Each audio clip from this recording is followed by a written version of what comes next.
بأوكرانيا. فعزيز المشاهد خلوا نجرب هاي الطماطة ونجرب الطماطة العادية. بس هوب، انت عبالك الطماطة ما بيها غير بذن النوعين؟ غلطان، انت نفر غلطان، لان اليوم جايب لك الطماطة البرتقالية.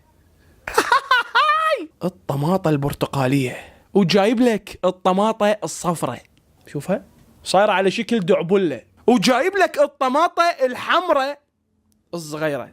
فعزيز المشاهد قبل لا نجرب الطماطة ونذوقها ونشوف شنو الفرق، اليوم الحلقة كلها فواكه. اليوم جايب لك أغرب فواكه بالعالم. اليوم الحلقة بيها فواكه بس بالحلم تشوفها، وكلها مستوردة من دول آسيوية وأوروبية وصرفت عليها فلوس. فقبل لا نبلش بالفيديو لك لا تنسى تسوي لايك. حجية إذا ما مشتركة بالقناة وقاعدة تشوفيني وما مسوي حساب، سوي حساب واشتركي بالقناة. يلا لك انت مثل كل مرة روح جيب فواكه هالمرة، لا تجيب حلويات. وباوع على